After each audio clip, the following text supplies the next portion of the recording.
Okay, so today we are going to be talking about... Oh, no way.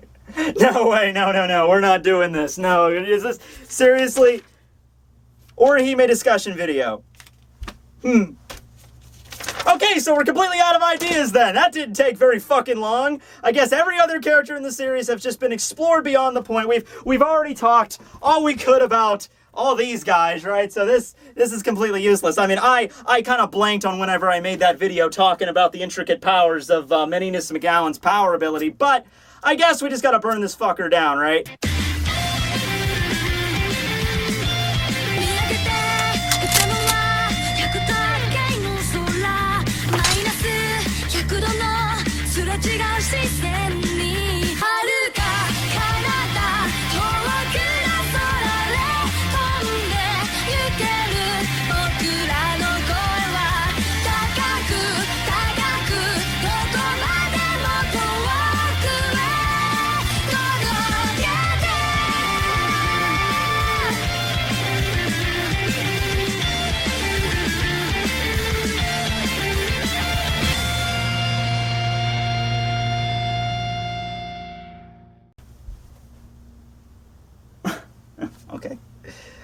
Okay, and seriously, let me talk about something, okay?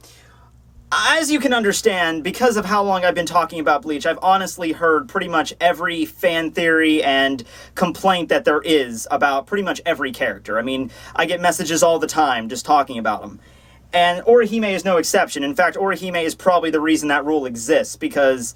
you know, I've heard so much shit about her character over the years, and, you know, at first you just agree with it. You're just like, oh yeah, that's right, Orihime doesn't do anything. She is a useless character, whatever. But you reach a certain point where you've heard it so goddamn much that you start to second guess it. You start to be like, wait a second, why? Why do people view her like this? I need to psychoanalyze this. I need to go back to the beginning of the series. I need to look into every single aspect of her character to understand Orihime. So that's what we're going to be doing today. We're going to be doing a discussion video on this person and where her place is in the series and maybe where she could have went and her powers, which are just, you know, up for debate right there on like the limit of what they conceal. So yeah, that's what we're going to be doing today. But before I continue any further, I have to make one thing perfectly clear right now that you're probably all expecting, okay? In this video, there is only going to be one boob joke. That's right, I'm limiting myself to just one. I have to pick the perfect time to use it because I think this video is going to get off track otherwise. So I'm just going to set this here right next to Cone in his reliable paws, and we'll get to it.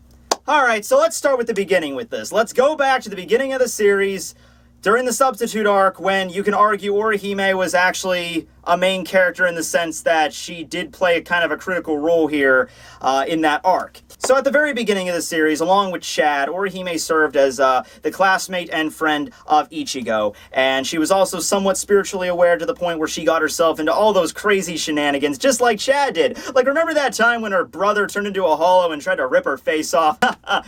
Family-friendly fun ensued. But then, near the end of the arc, it was very clear where Kubo was going with this. He gave special abilities to Chad and Orihime both, in the idea that, okay, this is going to be Ichigo's support. This is going to be his team, the other characters in the series that exhibit these powers. Because at this point, remember, we haven't even gotten to the captains yet. We really only have, like, a main cast of probably less than a dozen characters. And at that point, it was like Ichigo, Chad, Orihime, and Uryu and Rukia were, like, the ones that were going to exhibit any sort of power. So if we saw any awesome fights in this series, it was probably going to come from one of these five. And once again, when we get to the Soul Society arc, we get introduced to the captains, that kind of just falls by the wayside. But at that one point in the series, this is it. And little did we know that the fight that Orihime got that initially awakened her powers, the Shun Shun Rika, her fight against Numb Chandelier, that would be the only time Orihime single-handedly defeated an enemy with her own power. I'm going to repeat that again.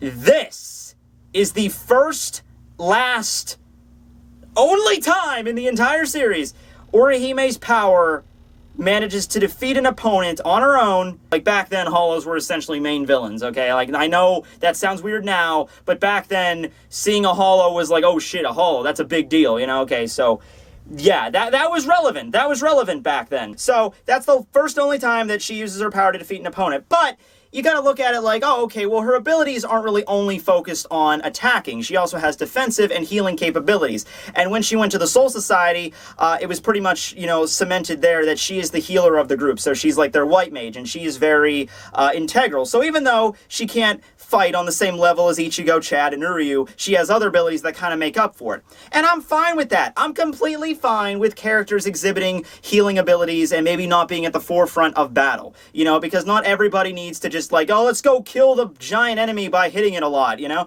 So I'm cool with that. I'm cool with Orihime in that situation. I still kind of wish that she would have at least had one major shining moment in the Soul Society arc. She really didn't.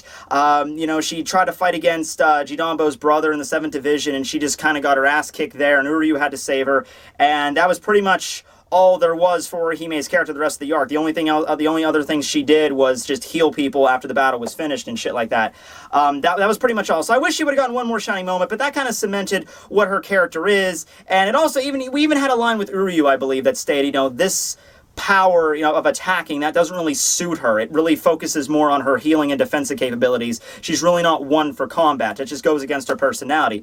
And people would say that her Shunrika, their powers are focused on her emotional status and what she actually wants to do. If she doesn't actually want to kill an enemy, then it's going to be very difficult for her to use her powers in that way. But then we get to the Arrancar arc, and this is the part that kind of started to skew her character in a way that I think a lot of people didn't like. And this is when she was captured by Ukiura, and she was brought before Aizen, and Aizen made the line of, this is not the power to heal. This is not the power to regress space or time. This is the power to completely go beyond and transcend the gods and reject things that have already occurred. Aizen, why the fuck did you have to say that shit? Why? Why did you have to say that shit? Do you know the crap you started because you had to say that? Because you basically, in that one line, you made Orihime out to be a little bit less than a god. He even says that, like, this is the ability to transcend the gods. Like,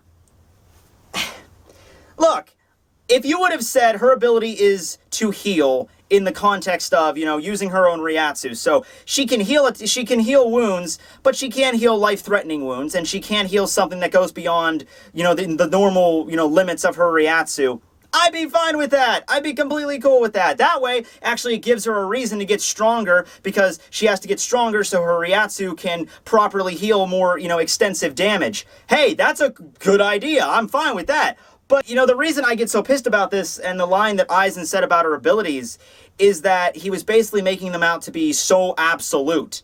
You know, that she can heal damage, like she can recover Grimjow's left arm that was completely obliterated. You know, so it makes it out to be like, oh, this power is so absolute. But then, later on in that same arc, or later on in the next arc, Wake Mundo, we get limitations on her power, where she tries to heal Ichigo after, you know, he got stabbed through the heart by Ukiura. She can't do it, or she does do it, but it takes her some difficulty. And then the biggest one, when Ichigo got like a big proper hole blasted through his fucking chest, and she tries to heal him, and she can't do it. So, which is it? You know, Aizen's saying her power is so absolute, but then here it's like clearly showing limits.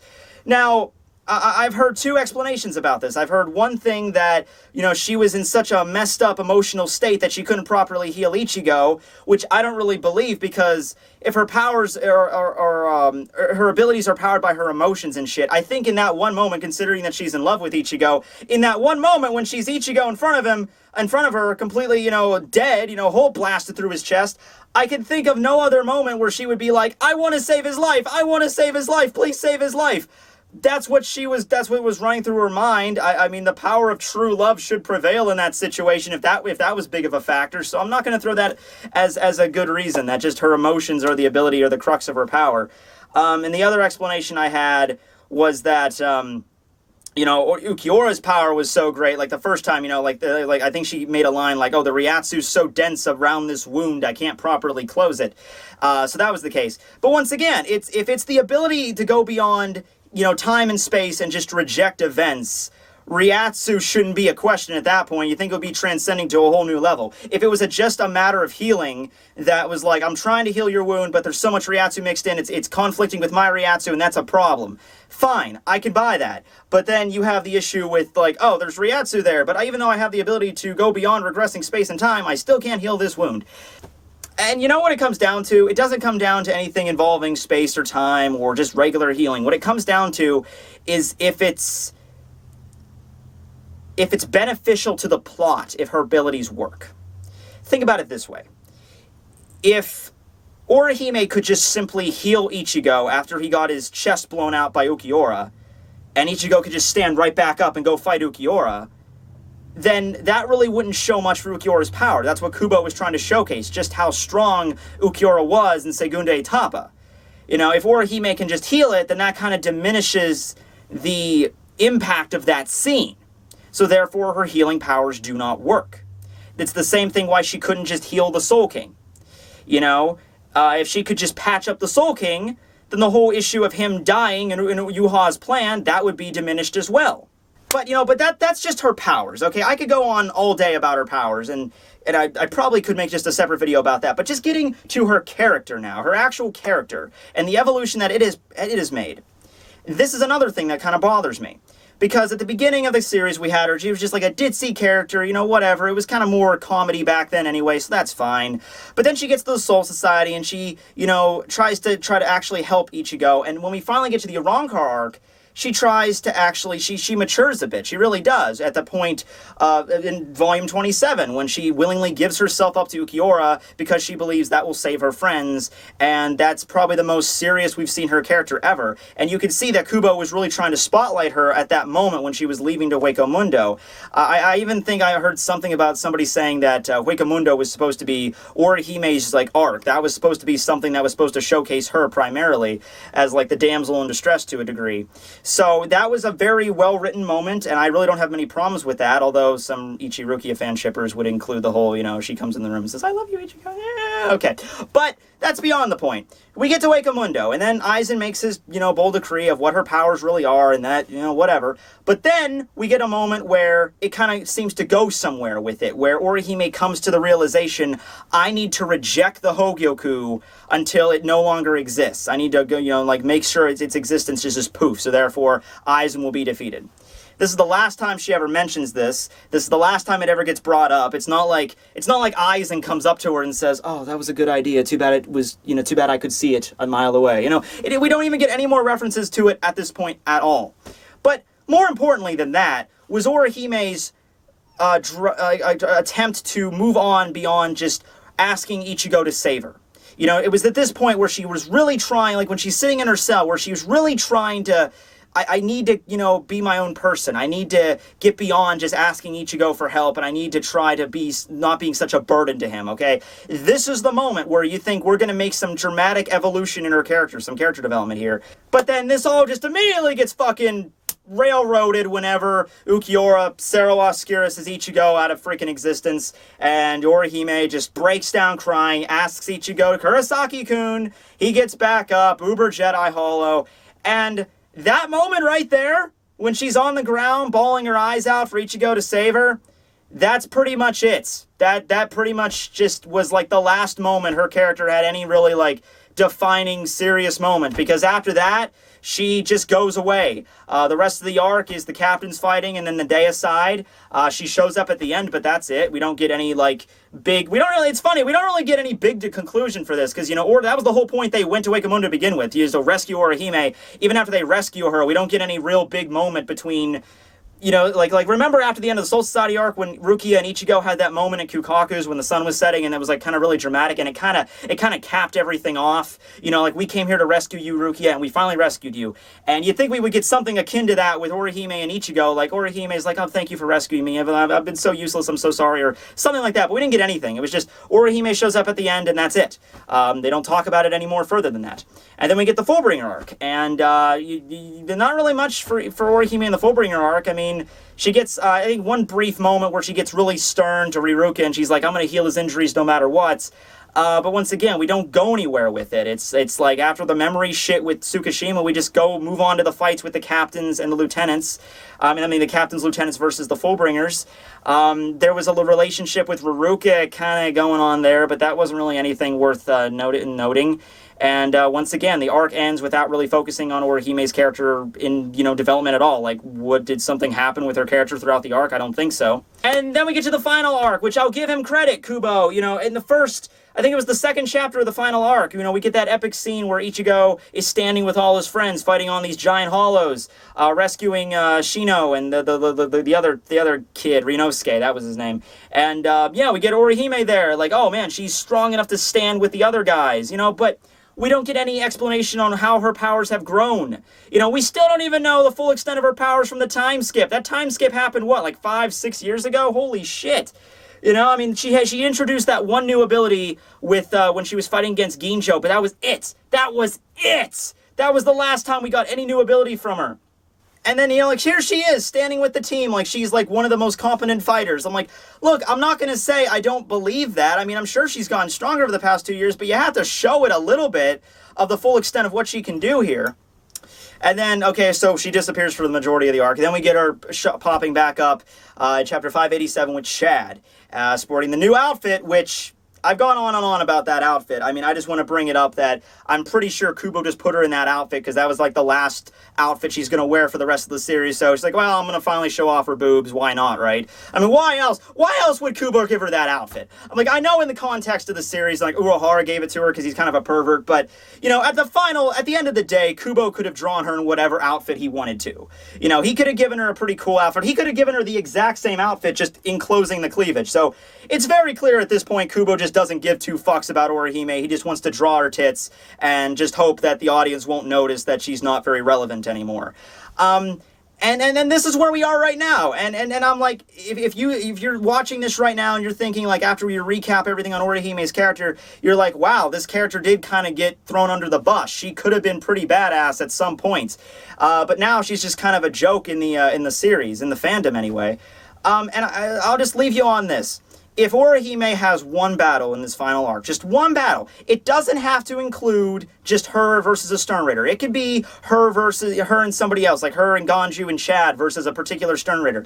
But as long as she is part of the battle and she is integral in taking the Stern Raider down, she, it's like, oh, wow, Orihime, if we didn't have you here, we wouldn't have been able to defeat, Askin or some shit like that. If she plays a major part in a battle, it's not going to completely save her character by a long shot, it will not.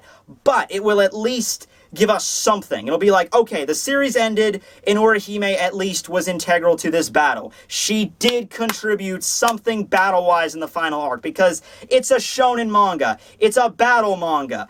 I would be remiss to say this. In every shonen battle manga like Bleach and One Piece and Naruto, every one of the main cast should at least have one battle that they're integral in winning. One battle. Even characters that are not battle oriented particularly, they should at least have one battle where they're a big deal in. And just the one. Just give us the one. And I understand what you might be saying, like, oh, she's a healer, she's not a fighter. Fine, but she could still be integral in battle at least a little bit. If her defensive abilities are increased to the point where they might actually hold a candle to the Stern Raiders, I don't see any reason why you can't throw her in a battle and have her at least, manage to do something contributing to the victory there. But anyway, that's that. Rambled on long enough about this. What do you guys think about her character? Leave your comments below. And now, I think is the proper time for me to do the joke.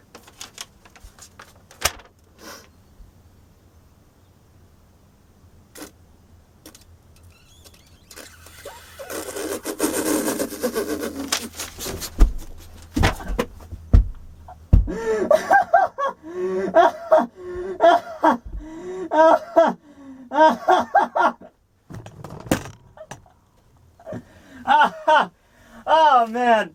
Holy shit. Oh, that was a good one. That's probably the best one. Oh, boy. Yeah. That was a crazy joke. That was wow. That was wow. See you guys. Ah, damn it.